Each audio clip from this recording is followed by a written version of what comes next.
그러므로 남을 판단하는 사람아, 누구를 막론하고 네가 핑계하지 못할 것은 남을 판단하는 것으로 네가 너를 정죄함이니 판단하는 네가 같은 일을 행함이니라. 이런 일을 행하는 자에게 하나님의 심판이 진리대로 되는 줄 우리가 아노라. 이런 일을 행하는 자를 판단하고도 같은 일을 행하는 사람아, 네가 하나님의 심판을 피할 줄로 생각하느냐? 혹 네가 하나님의 인자하심이 너를 인도하여 회개하게 하심을 알지 못하여 그의 인자하심과 용납하심과 길이 참으심이 풍성함을 멸시하느냐? 다만 너의 고집과 회개하지 아니한 마음을 따라 진노의 날 곧 하나님의 의로우신 심판이 나타나는 그날에 임할 진노를 네가 쌓는도다. 하나님께서 각 사람에게 그 행한 대로 보응하시되 참고 선을 행하여 영광과 존귀와 썩지 아니함을 구하는 자에게는 영생으로 하시고 오직 당을 지어 진리를 따르지 아니하고 불의를 따르는 자에게는 진노와 분노로 하시리라. 악을 행하는 각 사람의 영에는 환난과 곤고가 있으리니 먼저는 유대인에게요 그리고 헬라인에게며 선을 행하는 각 사람에게는 영광과 존귀와 평강이 있으리니 먼저는 유대인에게요 그리고 헬라인에게라. 이는 하나님께서 외모로 사람을 취하지 아니하심이라. 무릇 율법 없이 범죄한 자는 또한 율법 없이 망하고 무릇 율법이 있고 범죄한 자는 율법으로 말미암아 심판을 받으리라. 하나님 앞에서는 율법을 듣는 자가 의인이 아니요 오직 율법을 행하는 자라의 의롭다 하심을 얻으리니 율법 없는 이방인이 본성으로 율법의 일을 행할 때에는 이 사람은 율법이 없어도 자기가 자기에게 율법이 되나니 이런 이들은 그 양심이 증거가 되어 그 생각들이 서로 혹은 고발하며 혹은 변명하여 그 마음에 새긴 율법의 행위를 나타내느니라. 곧 나의 복음에 이른 바와 같이 하나님이 예수 그리스도로 말미암아 사람들의 은밀한 것을 심판하시는 그날이라. 아멘. 기도하겠습니다. 하나님 아버지 감사합니다. 오늘도 저희들을 하나님의 예배로 불러주시고 또 로마서 말씀을 통해서 진리의 뼈대를 우리가 조금 더 알기를 원합니다. 하나님 아버지, 우리가 반석 위에 말씀을 깨닫고 집을 짓고 있는지 아니면 감정적인 습관적인 신앙생활을 하고 있는지 하나님 아버지, 이 시간 우리에게 더욱더 반석이 단단해질 수 있는 그러한 진리가 우리에게 주어지게 하옵시고 이 진리를 깨달아감을 통해서 우리가 예수 그리스도를 밝히 볼 수 있도록 하옵소서. 그리하여서 세상의 풍파 속에서 우리가 휩쓸리지 않고 단단히 세워져가는 그러한 신앙의 삶으로 나아갈 수 있도록 주님 도와주시옵소서. 예수님 이름으로 기도합나이다. 아멘. 자, 이 로마서 전체는 인간의 내면에 흐르는 굉장히 중요한 이 갈등이 들어 있습니다. 계속해서 우리가 하는 화두가 의로움이다. 의로움, righteousness. 이 의로움은 쉽게 말하자면 인간이 하나님이나 다른 사람으로부터 인정받을 수 있는 자격이다. 또 더 나아가서 이 의로움은 거절당하거나 하나님으로부터 정죄받지 않을 방패막이가 된다. 그래서 이 의로움은 상당히 중요합니다. 본능적으로 인간은 하나님이 계시다는 것을 알 수 있고 또 알고 있고 또 의식적으로 거부할지라도 하나님께서 그 안에 심어 놓은 하나님을 향한 인식을 100% 거부할 수는 없습니다. 그래서 인간은 본능적으로 하나님을 만나야 하고 하나님 앞에 섰을 때 하나님께 인정받을 수 있는 이 의로움이 결핍된 상태라는 것을 알고 있기 때문에 이 의로움 결핍증을 가지고 있기 때문에 이 의로움을 얻기 위한 상당한 몸부림을 치면서 살아간다. 그래서 이 의로움이 없기 때문에 사회적으로 나타나는 현상이 무엇이냐? 바로 인정받고 싶은 갈망입니다. 나의 노력을 통한 의로움을 이루어서 나의 노력을 통한 어떤 나 자신에 대한 평가를 높여서 남에게 인정받고자 하는 갈망을 가지고 있고 또 동시에 다른 사람이나 하나님으로부터 거절당할까봐 거기에 대한 불안을 가지고 살고 있습니다. 그래서 우리가 가지고 있는 모든 인정에 대한 갈망, 모든 거절에 대한 불안의 뿌리에는 바로 의로움 결핍증 때문에 나온 하나님을 향한 인정받고자 하는 갈망과 거절당함에 대한 불안이 들어있다. 그래서 크리스찬이든 아니든 간에 우리 인간에 내재된 이 의로움 결핍증 때문에 우리는 세상 속에서 많은 기준들이 있고 그리고 기준들에 부합하면 받아들여지고 부합하지 않으면 거절당하는 쓰라린 경험과 환희의 순간들을 동시에 경험하며 살아간다. 이것은 유니버설하다. 모든 인간이 그렇다. 어떤 사람은 더 느끼고 덜 느끼고의 차이일 뿐이지 모두가 그렇다. 그러므로 이 의로움이 없는 상태에서 나타나는 인정받고자 하는 갈망, 그리고 거절에 대한 두려움 때문에 그것이 우리를 정신적으로, 정서적으로 우리의 삶을 지배하고 있습니다. 여러분이 사는 가운데 지극히 불안하거나 지극히 화가 나거나 지극히 외롭거나 지극히 무가치하게 느껴지거나 또 지극히 기분 좋을 때 보면 10중 8구는 이것 때문이에요. 이 갈망이 안 이루어지기 때문에, 이 갈망을 이루려고 하는데 거기에 장애물이 생겼기 때문에, 또는 거절에 대한 두려움 때문에. 그래서 우리는 이 받아들여짐과 거절 사이에 이 갈망과 두려움 때문에 항상 불안해하고 항상 힘들어할 때가 굉장히 많습니다. 그런데 성경이 말하는 바는 이 인간이 하나님께 받아들일 수 있는 이 자격, 의로움은 사람의 노력으로 주어지지 않는다, 이렇게 말하고 있죠. 사람이 만들 수 없다. 이것은 예수 그리스도를 통해서 믿는 자들에게 오직 은혜로 거저 주어진다. 그래서 예수님을 믿으면 예수님께서 우리의 죄를 가져가시고 우리에게 그분의 의를 주셔서 우리가 하나님께 늘 인정받을 수 있는 사랑받는 하나님의 구원의 백성, 자녀가 된다. 이것이 복음입니다. 그런데 여러분 이것을 듣고 맞는 말이야 라고 말한다면, 생각한다면, 동의한다면 여러분이 믿음을 가졌기 때문일 것입니다. 그런데 여러분이 이 말을 듣고 옳기도 하고 나는 그렇게 믿고 적용하고 그렇게 살아가고 있어, 당연히 그렇게 여러분이 생각한다면 아직도 여러분이 깨닫지 못했다고 생각합니다. 왜냐하면 이것만큼 진실도 없거니와 이것만큼 믿고 적용하고 체험하기가 힘든 것도 없는 것이 현실이기 때문에.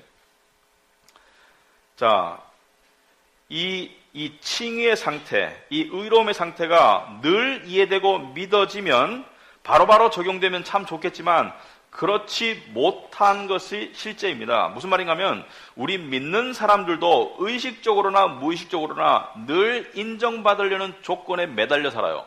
늘 거절에 대한 불안감을 가지고 살고. 무슨 말이냐면 하나님께는 인정받을지 모르지만 직장에서는 인정받는 건 틀린 문제잖아.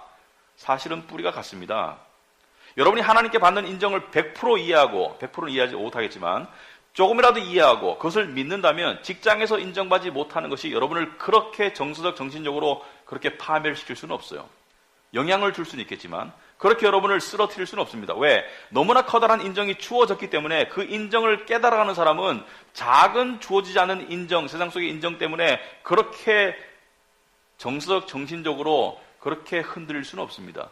그만큼 흔들릴 수 있다는 것은 우리가 근본적으로 하나님께 받은 인정을 우리가 믿고 적용할 줄 모르기 때문에 세상 속에서 주어지는 작은 인정들에 그렇게 목매달라 하는 것이다.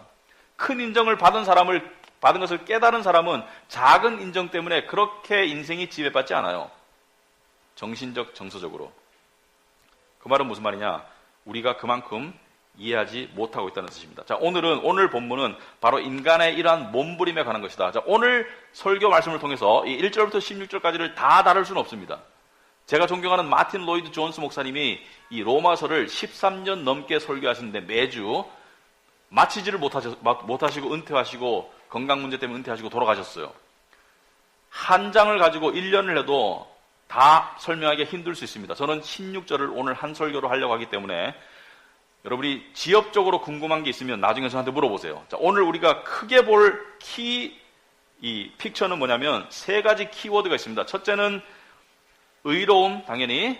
그 다음에 판단, 그리고 회개. 세 가지 키워드로 살펴보겠습니다. 의로움, 판단, 회개. 어떻게 연결되어 있느냐. 그래서 세 가지 소제목이 있는데요. 첫째는 남을 판단하는 문제. 사람이 남을 판단하는 게 왜 문제가 되는가. 둘째는 남을 판단하는 이유. 왜 우리는 남을 판단하는가? 그리고 이 남을 판단하는 문제에 관한 하나님의 해결책은 무엇인가? 이렇게 세 가지를 살펴보겠습니다. 첫째, 남을 판단하는 문제. 왜 우리는 남을 판단하나? 그 문제가 무엇인가? 자, 1절에 보시니까 그러므로 남을 판단하는 사람아, 아까 그랬죠? 판단은 평가와 다르다고. 평가는 거짓말 잘하는 사람을 저 사람 거짓말 많이 해. 또 도덕적으로 문란한 사람을 저 사람은 도덕적으로 문란한 사람이야. 이건 평가죠. 그러나 판단은 뭐냐면 그 사람을 비난하고 업신여기고 경멸하고 정죄하는 것이 그것이 판단입니다. 그래서 평가는 할 수 있지만 판단은 인간의 몫이 아니다라는 것이 오늘 말씀입니다. 남을 판단하는 사람아, 누구를 막론하고 네가 핑계하지 못할 것은 남을 판단하는 것으로 네가 너를 정죄함이니 판단하는 네가 같은 일을 행한다. 그리고 2절에 보니까 이런 일을 행하는 자에게 하나님의 심판이 진리대로 되는 줄 우리가 아노라. 자, 여기서 이런 일은 로마서 전체로 봤을 때 앞에 1절의 판단의 죄를 말하는 것이 아니라 로마서 1장 마지막에 보면 29절, 30절 이렇게 쭉 보면 인간이 저지르는 많은 죄가 나와요. 불의, 추악, 탐욕, 시기, 살인, 분쟁, 사기, 악독, 비방하는 것, 교만한 것, 우매한 것, 배약하는 것, 무정한 것, 무자비한 것, 이런 일을 행하는 모든 자들에게 그 일에 합당한 하나님의 심판이 임할 것이다. 그러므로 하나님이 모든 인간을 심판하실 것인데 네가 남을 판단하게 되면 너는 핑계할 수 없는 것이 너도 똑같은 일을 저지르고 있기 때문에 남을 판단하는 것으로 너를 판단하는 것과 똑같은 결과가 된다. 무슨 말이냐면 네가 남을 판단하는 그 기준으로 너도 판단을 받을 것이고 네가 남을 정죄하는 그 정죄로 너도 정죄를 당할 것이기 때문에 죄 없지 않은 너가 남을 판단하고 정죄하게 되면 그것은 결국 자기 스스로를 판단하고 정죄하는 것과 같은 결과가 된다. 여러분 중에 그렇지 않은데 나는 내가 판단하는 사람이 있는데 내가 경멸하는 사람이 있는데 그 사람은 아주 부도덕한데 나는 그렇지 않은데 조금만 더 기다려보세요. 왜 그런지. 자, 인간의 모든 불의에 대해서 하나님은 죄를 물으시고 심판하실 것인데 이 하나님의 율법에 따르면 하나님의 심판을 피할 사람이 없습니다. 왜? 모든 사람은 근본적으로 죄인의 상태로 태어나고 죄의 본성을 가지고 죄를 지어가요. 그럼에도 불구하고 아이러니하게도 우리는 사람들을 판단하는 것을 굉장히 즐겨합니다. 이것이 왜 문제냐? 두 가지가 문제가 됩니다. 첫째는 인간은 궁극적으로 심판자가 아닙니다. 하나님이 심판자입니다. 한 인간이 다른 인간을 판단하고 정죄하고 비난하고 경멸할 때 그 인간은 하나님의 자리에 올라간 거예요. 왜냐하면 인간은 심판자가 아닙니다. 물론 이 세상에도 재판관이 있어요. 입법부가 있고 사법부가 있고 그리고 정부가 있어서 이 재판정에서 판사가 죄인들을 심판합니다. 또는 부모가 행동을 똑바로 하지 않는 자식을 벌을 줘요. 그런데 성경에 보면 로마서 13장, 14장, 15장에 보면 이 모든 권위와 이 모든 자격은 하늘로부터 주어진 것이다. 그러므로 이 세상의 심판관들과 이 세상의 부모들과 이 세상의 선생님들과 이 세상의 권력자들은 하나님의 권위를 위임받아서 하나님의 정의의 도구로서 사용되어지고 하나님의 종들로서 세상의 정의를 이뤄나가는데 쓰임받을 뿐이지 그들 자체가 궁극적으로 심판자는 아니라는 것을 이야기하고 있습니다. 그러므로 궁극적으로 인간적인 레벨에서는 누구도 누구를 심판할 수가 없어요. 모두가 죄인이기 때문에. 예수님께서 가늠하다 잡힌 여인을 뭐라 그랬습니까? 사람들이 돌멩이로 쳐서 죽이려고 하니까 예수님 뭐라 그랬어요? 가만히 계시다가 죄 없는 자가 먼저 쳐라. 그래서 돌멩이를 다 놓고 갔어요. 왜? 죄 없는 자가 없거든요. 돌멩이 들고 칠 수 있는 자가 없어요. 그래서 다 돌멩이를 놓고 갔습니다.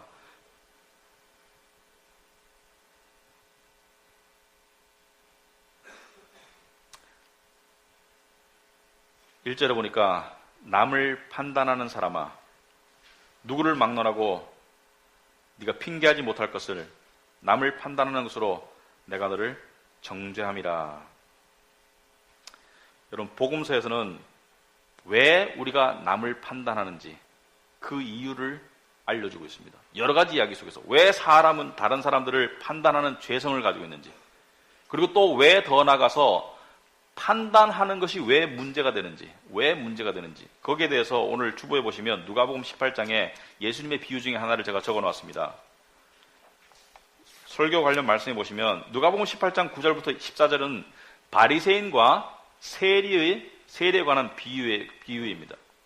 바리새인은 종교적인 거장들이고 세리는 그 당시에 도덕적인 실패자들이에요. 왜냐하면 세리는 누구냐면 로마의 권력을 힘입어서 자기 백성들의 피를 빨아먹던, 자기 백성들의 돈을 갈취하던 것이 세리이기 때문에 부자였을지는 모르지만 사람들의 손가락질을 받았죠. 마치 일제시대 때 일본의 앞잡이로서 재산과 권력을 가지고 있을지는 모르겠지만 사람들의 지탄의 대상이 되었던 것처럼 이스라엘 사회에서 세리라는 것은 민족의 반역자이죠. 더러운 돈을 탐하는 자들이죠.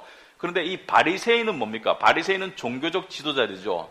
그래서 바리새인과 세리의 비유가 나옵니다. 어떤 비유가 나오냐 보니까 9절에 또 자기를 의롭다고 믿고 다른 사람을 멸시하는 자들에게 이 비유를 말씀하시되 두 사람이 기도하러 성전에 올라가니 하나는 바리새인이요 하나는 세리라. 바리새인과 세리가 성전에 기도하러 올라갔어요. 여러분 이 비유를 많이 들어봤을 것입니다. 바리새인은 서서 따로 기도하여 이르되 바리새인은 세리로부터 떨어져서 기도하는 거예요. 왜 떨어지겠습니까? 나는 저런 더러운 사람과 이 거룩한 성전에서 함께 기도할 수 없어. 이것 때문에. 저런 더러운 사람과 이러한 성전에서 기도할 수 없어. 그래서 떨어져가지고 바리새인이 서서 따로 기도하여 이르되 11절에 하나님이여 나는 다른 사람들 곧 토색, 불의, 간음을 하는 자들과 같지 아니하고 이 세리와도 같지 아니함을 감사하나이다. 무슨 말 하냐면 토색이라는 것은 돈을 갈취하는 것. 나는 이놈처럼 더러운 돈을 갈취하거나 불의를 저지르거나 이 간음하는 자와 같지 않음을 감사하나이다. 뭐예요? 옆에 있는 세리를 판단하는 것이죠. 정죄하는 것이죠. 그리고 12절에 뭐라요? 나는 일주일에 2번씩 금식하고 또 소득의 11조를 드리나이다 하고 바리새인이 옆에 사람을 판단하고 정죄하고 있는 것이죠. 근데 오늘 본문의 말씀 보면 본문으로 돌아가서 3절에 뭐라고 되어 있습니까? 이런 일을 행하는 자를 판단하고도 같은 일을 행하는 사람아 네가 하나님의 심판을 피할 줄로 생각하느냐? 네가 하나님의 심판을 피할 줄로 생각하느냐? 같은 일을 저지르면서도 다른 사람을 판단하는 너는 심판을 피할 줄 아느냐? 그렇다면 바리새인도 세리와 같은 일을 하고 있다는 말입니까? 누가복음 16장에 보면 예수님께서 이런 가르침을 주셨습니다. 돈과 하나님을 겸하여 섬길 수 없다. 재물과 하나님을 겸하여 섬길 수 없다. 그렇게 말하니까 바리새인들이 낄낄거리고 웃어요. 그 이유가 뭐냐면 누가복음 16장에 나중에 보시면 바리새인들도 돈을 좋아하는 자들이라.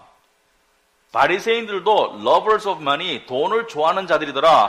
그렇다면 바리새인들도 똑같은 죄를 저지르고 있는데 다른 방법으로 저지르고 있다는 것을 이야기하고 있습니다. 그럼 바리새인들은 어떻게 돈을 사랑하는 죄를 저질렀는가? 여러분 옛날에 예수님의 복음서에 보면 예수님께서 성전 안에 들어오셔가지고 이 성전 안에 있는 그 예물들, 송아지, 염소, 비둘기 이런 것들을 채찍을 만들어가지고 다 내쫓으셨죠. 그리고 돈 바꿔주는 사람, 환전해주는 사람 그 환전통을 뒤집어 엎으셨어요. 그리고 예수님께서 내 아버지의 집을 도둑의 소굴로 만들지 마라. 내 아버지의 집은 기도하는 집이다. 무슨 상황이었냐면 옛날에 유대인들이 하나님께 예물을 드리러 왔어요. 근데 예물을 드리러 올 때 짐승을 끌고 오기가 먼 데서 끌고 오기가 불편하니까 와서 샀습니다. 근데 성전 밖에서 시장에서 사오면 되는 것을 성전에서 어떻게 했냐면 성전 안에서 사는 것이 더 좋다. 왜? 성전 안에서 팔아가지고 이익을 남기려고. 그 이익이 누구에게 돌아갔습니까? 바리새인과 제사장들에게. 그리고 로마의 돈으로 헌금 드리면 하나님이 안 기뻐하신다. 헌금은 성전 안에서 통용되는 유대인들의 돈으로 드려라. 그래서 환전소를 만들었어요. 그래서 환차익을 가지고 장사를 했습니다. 그래서 그 환차익을 가지고 장사하는 사람들과 바리새인들과 제사장들이 나눠 먹었어요. 그래서 예수님께서 보는 성전을 강탈하고 있다.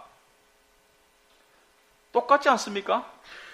세리는 겉으로 더 드러났을 뿐이지 바리새인은 종교라는 포장이 쳐져 있지만 그 속에서 돈을 향한 욕심을 부리는 것은 똑같지 않나요?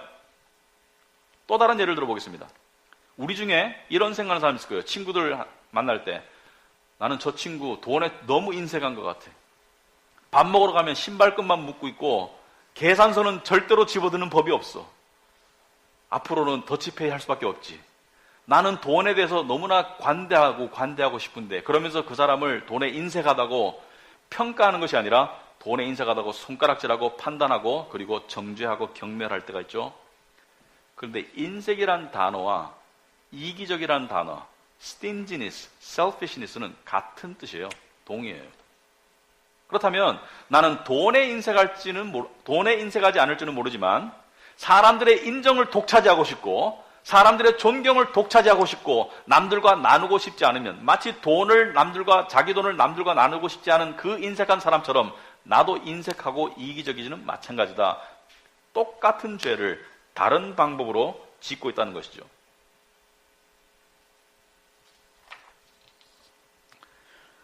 이것이 3절의 의미입니다.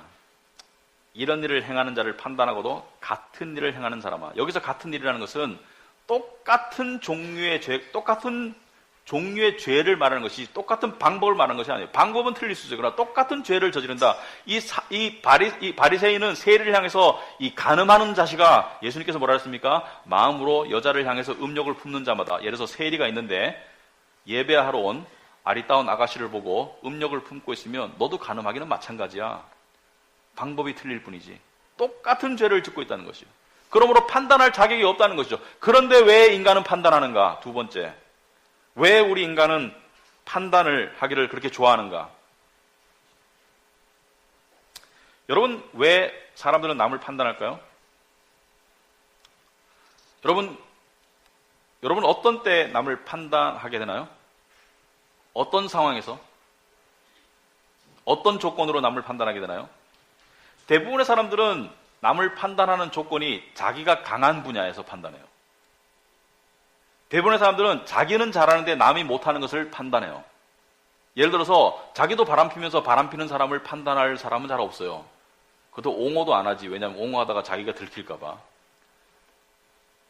자기가 바람 안 피는 사람이 바람 피는 사람을 판단하고, 자기가 돈에 인색하지 않은 사람이 돈에 인색한 사람을 판단하게 되었습니다. 자기가 강한 분야에서. 왜 판단할까? 여러분은 판단할 때 왜 그렇습니까? 그 사람이 밉고 싫어서? 또는 그 사람이 여러분에게 방해가 되어서?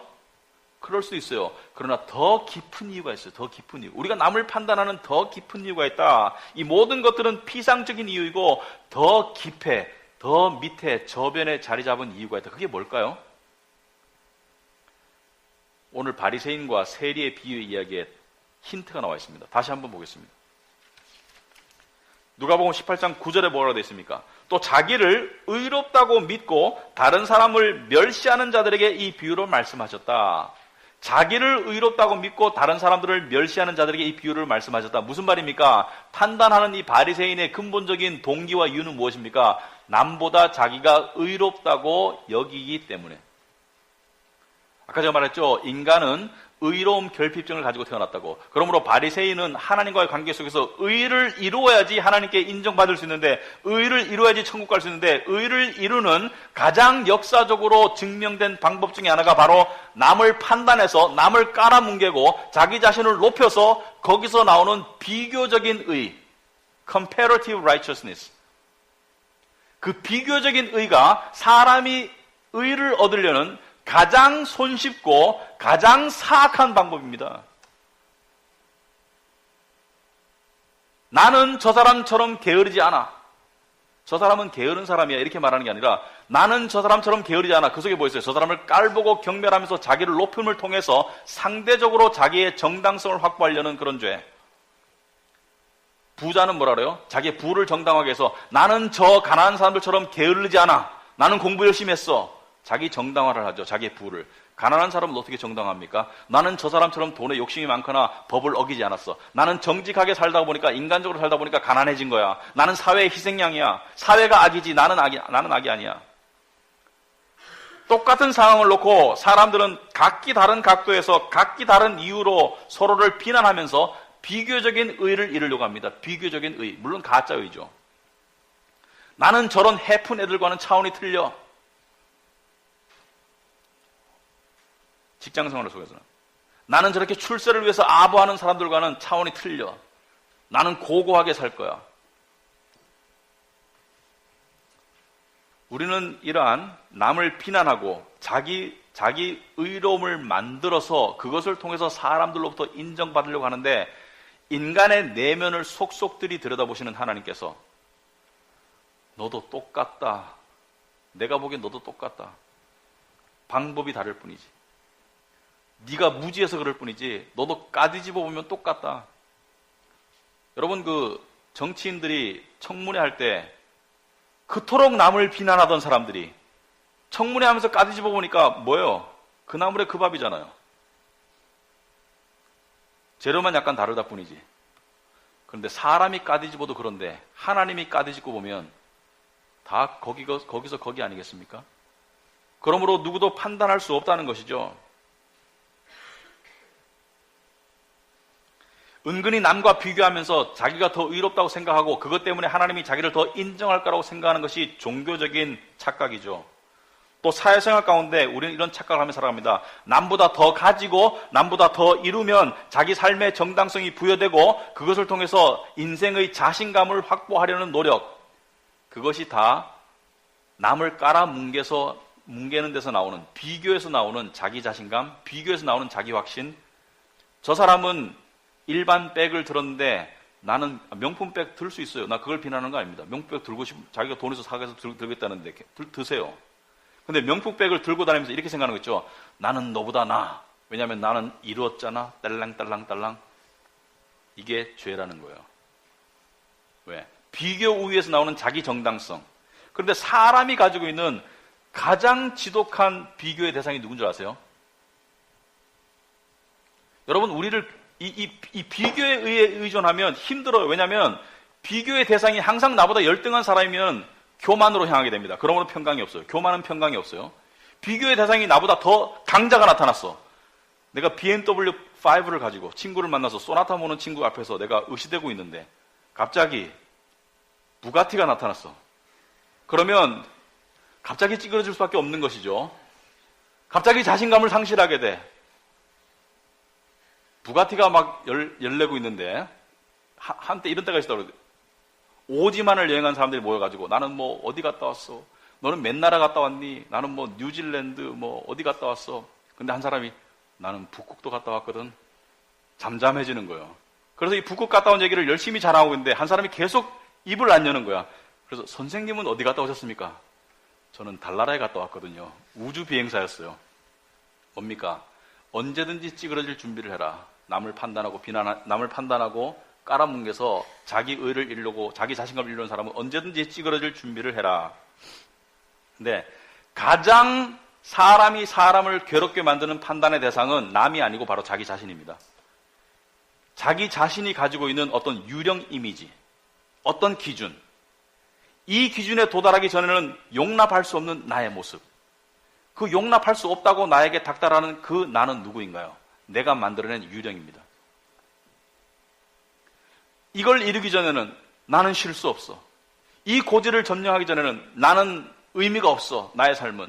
그렇게 끊임없이 자기가 만들어 놓은 유령 이미지에 자기를 맞추어서 거기에 부합하면 자기 삶이 정당성이 부여되고 자신감이 주어지고 거기 삶에서 멀어지면 자기 삶의 정당성이 없고 찌그러지려고 하는 자기의 모습 가운데 있는 그 나, 내 안에 또 다른 나, 나를 닥달하는 나에게 가장 무서운 노예 주인 나. 그것이 왜 만들어졌나요? 그것이 나의 죄로 만들어진 또 다른 나입니다. 그 나가 나를 끊임없이 판단과 교만과 열등감의 감옥에 가두어요. 그 내가 가지고 있는 기준 때문에 내가 감옥에 갇혀서 나보다 못 가진 사람을 향해서는 마음껏 교만해라. 교만을 붙이고 나보다 더 가진 사람을 향해서는 넌 패배자야 찌그러뜨리고 벗어나고 싶죠? 벗어나고파. 근데 어떻게 할 줄 모르겠죠? 결심으로 되던가요? 안 돼요. 왜 안 됩니까? 그 노예, 죄의 힘이 강하기 때문에.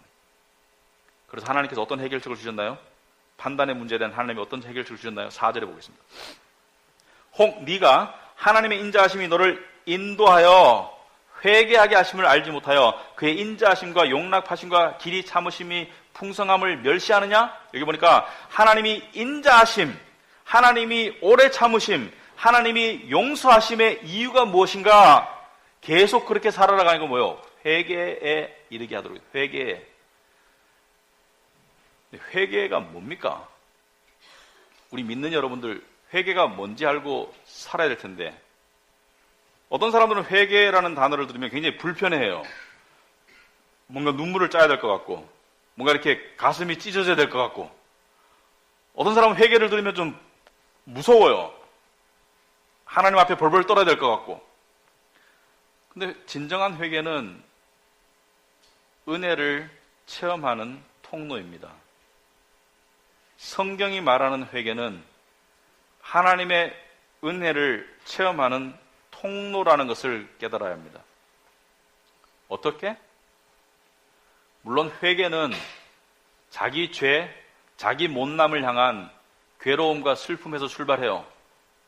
처음에는. 아, 이게 죄구나. 오늘 예를 들자면 내가 남을 판단함을 통해서 이 알량한 자존심을 키워보려고 노력하고 알짱알짱거리고 있구나. 이게 죄라는 것을 깨닫는 것이죠. 그런데 어떡하라고? 그걸 깨닫는 것은 첫 번째 단계이다. 두 번째 단계, 세 번째 단계로 나가야 됩니다. 두 번째 단계는 뭐예요? 그럼에도 불구하고 내가 나를 고칠 수가 없네. 죄라는 걸 알면서도 계속 거듭거듭하네. 철저한 절망감을 깨닫는 것이 두 번째 단계입니다.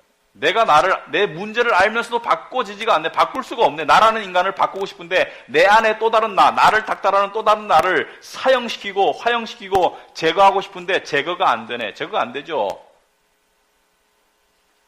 철저한 무능. 철저한 무능을 깨달아야 됩니다. 이러한 죄의 사슬을 알고 있음에도 불구하고, 알게 되었음에도 불구하고, 죄의 감옥에 갇혀 있음에도 불구하고 거기서 나올 수 없어서 그 안에 있다는 사실을 잊고 싶어서, 거부하고 싶어서 하고 있는 나의 온갖 몸부림들, 행복한 척, 똑똑한 척, 잘난 척 하고 있는 나의 몸부림들, 아무리 그래도 벗어날 수 없는 철저한 무능을 알아야 된다. 여기 아주 중요한 단서가 있습니다. 많은 크리스찬들이 신앙생활을 이렇게 하더라고요. 성경책을 읽었어. 말씀이 이렇게 살으래요. 말씀이 이렇게 저렇게 살으래요. 선하게. 그래서 하나님께 기도하죠. 하나님, 제가 선하게 살겠사오니, 판단 안 하겠사오니 도와주세요. 되던가요? 자기의 순종이 중심이 되는 성화가 되던가요? 자기의 순종과 결단이 중심이 되는 성화가 얼마나 가던가요? 얼마 못 가죠. 그렇다면 어떻게 살아야 되는가? 복음은 그렇게 살아가라고 가르친 게 아닙니다. 복음은 이것입니다. 말씀을 듣고 읽고 말씀이 요구하는 선한 길을 깨달았어요. 그런데 스스로는 도저히 그렇게 살 수 없음을 또 깨달았어요. 이걸 깨달아야 돼요. 스스로의 노력으로는 안 된다는 걸 깨달았어요. 그렇게 살려고 노력해봤는데 실패밖에 안 했어. 그래서 또 깨달았어요. 아, 이 나의 끊을 수 없는 죄성 때문에, 이 깊은 죄 때문에 예수님께서 십자가에서 죽으셨구나. 나 스스로 이룰 수 없는 정당성, 확보할 수 없는 정당성, 의로움, 나 스스로 이룰 수 없는 인정받을 자격, 조건, 이 모든 것 때문에 예수님이 십자가에 죽으시고, 그리고 내가 순종할 수 없고 살 수 없는 그 율법 지킴의 삶을 대신 사셔서 그 대신 사신 삶으로 이루신 의로움을 나에게 주셨구나. 나의 죄는 가져가시고, 그래서 이제 그리스도 안에서 은혜로 의로워졌네. 이게 복음입니다. 그러면 순종은 어떻게 하라고? 더 나아가서 놀랍게도 그 주님이 성령의 모습으로 내 안에 들어오셨네. 그리고 말씀과 성령으로 나를 고치시고 나를 변화시켜 나가는 것을 내가 따라가야 되겠다. 이게 진정한 순종입니다. 그러므로 진정한 회개는 죄를 향한 슬픔에서 시작하지만 믿음을 향한 믿음의 감격과 기쁨으로 끝나는 것이 진정한 회개입니다. 그래서 은혜의 수단이 되는 거예요. 진정한 회개는 자기 잘못을 때문에 자기를 때리라는 것이 아니라 예수님이 대신 두드려 맞은 것을 깨닫는 것입니다. 진정한 회개는 자기의 죄 때문에 자기가 칼에 찔린 것이 아니라 예수님이 대신 찔렸다는 것을 깨닫는 것이에요. 어떤 크리스찬 여자가 결혼을 했는데 애를 낳았어요. 근데 애가 슬슬 아파. 그런데 불현듯 생각났어요. 결혼 전에 문란한 생활, 3번의 낙태. 그래서 창문 밖으로 뛰어내려서 자살을 기도했어요. 왜? 회개한다고. 자기 죄값을 자기가 치른다고. 여러분, 창문 밖으로 뛰어내리면 안 됩니다. 창문 밖으로 예수님이 대신 뛰어내리신 것이 복음입니다. 예수님이 대신 뛰어내리셨어요. 이게 복음입니다. 그것을 믿는 가운데 평강이 주어지고 감사가 주어지고 이제 하나님께서 내가 너의 삶을 통해서 너의 삶을 변화시키리라. 이 변화가 성화이고 이 변화가 그리스도인의 삶입니다. 저는 결혼 초기에 엄청나게 못됐더라고요. 집사람 얘기하니까 제가 엄청나게 못된 사람이에요. 엄청나게 못됐는데 지금도 엄청나게 못됨을 다 벗어나지 못했지만 지금 많이 그래도 인간이 되었답니다. 하나님의 은혜로. 이게 성화입니다. 내가 할 수 없는 거예요. 하나님이 하시는 거예요. 자, 말씀을 맺겠습니다. 여러분 살다 보면 자신감이 필요할 때 있죠. 여러분 살다 보면 언제 자신감이 필요하냐면 자신감이 필요한 극적인 위기가 다가와요. 언제 뭐냐면 나의 분야에서 나보다 훨씬 더 성공한 사람들의 이야기를 들을 때 이걸 어떻게 극복해야 돼요? 그때 그 사람의 흠을 잡으려가지고 그 사람 성공했을지 모르지만 아주 나쁜 방법을 했어. 어떻게 해서든지 그 사람을 비난하고 해가지고 자기를 끌어올려서 최소한 평균은 만들어야 되는 그런 위기를 느낄 때 있죠. 자기는 10번 원서냈는데 다 떨어졌는데 5번 냈는데 합격한 친구가 있는데 뭐라 그래요? 걔 그 안에 빽이 있나 봐. 어쨌든지 깔아뭉개야 되겠죠. 그럴 때 복음을 적용하세요. 그런 충동이 들 때. 복음은 우리를 향한 하나님의 너무나 엄청난 인정하심입니다. 하나님이 얼마나 우리를 받아들이시고 인정하시고 싶으셨다면 당신의 아들을 죽게 하셨을까? 아들을 죽이실 만큼 우리를 당신의 자녀로 받아주시고 인정하신다는 그 하나님의 그 인정을 우리가 깨달으면 그래 좀 찌그러뜨려라 괜찮아 이렇게 되는 거예요. 또 교만하고 싶을 때 있죠. 교만하고 싶을 때 세상적으로 이루었어요. 인정받았어요. 남들이 인정해주고 업적을 이루었어요. 그때 겸손을 적용하기 바랍니다. 왜? 거기에 계속 머물면 믿음을 잃게 돼요. 그때 교만할 때는 뭘 적용해야 됩니까? 복음의 겸손함을. 내가 얼마나 몹쓸 죄인이라면 이 겉으로 드러나는 나의 성취와 성공과 나의 화려한 모습에도 불구하고 내가 본질적으로 얼마나 죄인이면 하나님의 아들이 십자가에서 나를 대신해서 죽었어야 되는가? 나를 대신해서 죽었다는 것은 내가 십자가에 죽을 만큼 죄인이라는 사실이겠죠. 그 복음의 겸손함을 적용하시라. 상황과 문맥에 맞도록. 그게 성숙입니다. 자기 존재 가치가 자신감이 결여됐을 때는 복음을 적용하세요. 자기 교만이 나올 때는 복음을 적용하세요. 그래서 세상은 인정받고 싶니? 잘나고 싶니? 이루어라. 이루어. 증명해봐. 그러죠? 성경은 뭐라 그래요? 인정받는 그 은혜를 살아가고 싶니? 그럼 빼라. 뭘 빼라고? 이미 주어진 인정을 얻으려는 나의 무익한 노력을 멈추어라. 이미 주어진 커다란 인정을 믿지 못하고 나 스스로 의를 만들어가려는 그 무익한 노력, 오늘 본문에 따르자면 남을 판단하고 비판한 그 죄성을 빼라. 그러면 평강이 주어질 것이다. 여러분 인생에서 빼기와 더하기를 잘해야 됩니다. 최근에 일본에서 그 놀라운 연구 결과가 나왔어요.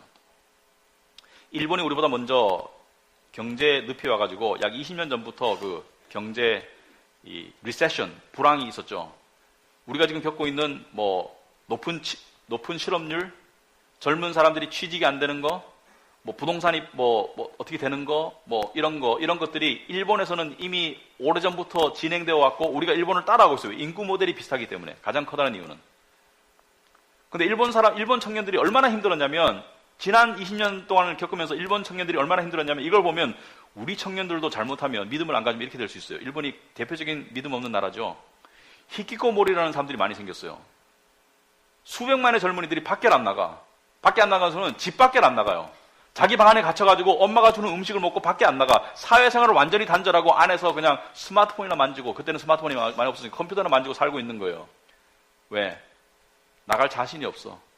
너무 단절돼 살다 보니까, 너무 자신감이 없다 보니까 밖에 나가기가 싫은 거예요. 그러니까 사회성을 다 잃었어. 관계가 없어. 일본 청년의 20대의 80%가 애인이 없고 애인을 만들 생각이 없어요. 애인을 만들어도 다음 스텝을 나갈 수가 없기 때문에. 우리도 요즘 그런 사회 현상이 오고 있죠. 그런데 놀랍게도 최근에 일본의 20, 30대를 조사해보니까 75%가 행복해 죽겠대. what? 7%가 아니라 75%가 행복하대요. 전에 없이 행복하대요. 그 이유를 조사해봤어요. 사회학자들. 왜 그런가 조사해보니까 놀랍게도 모든 절망의 터널을 지나서 희망을 가질 수 있다는 자체의 개념이 사라지니까 행복하더래요. 이해가 됩니까?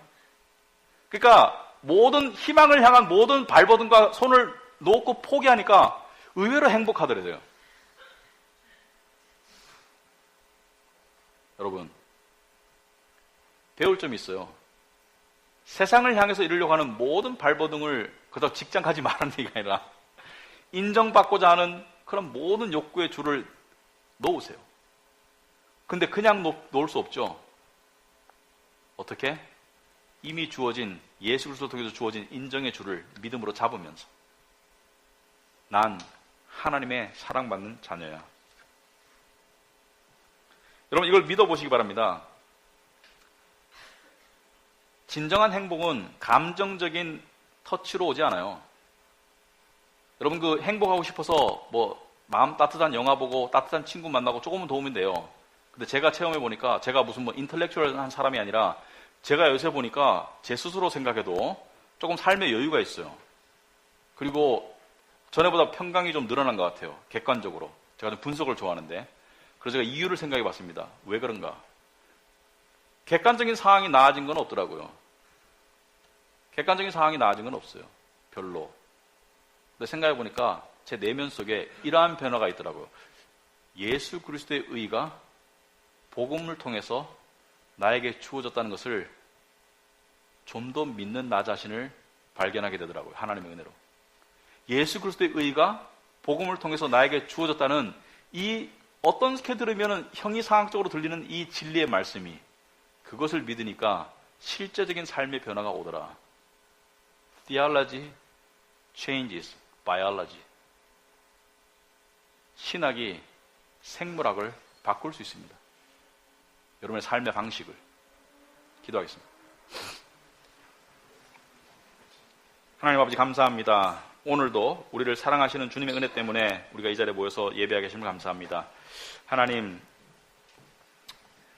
우리에게 주어진 너무나 엄청난 복음의 보물과 은혜를 정말 하나라도 깨달을 수 있도록 도와주시옵소서. 그리하여서 우리 스스로 의로움을 만들어내려는, 우리 스스로 인정의 조건을 만들어내려는 그 고독하고 그 힘든 노력을 멈추고 수고하고 무거운 짐진 자들아 다 내게로 오라. 내가 너희를 쉬게 하리라.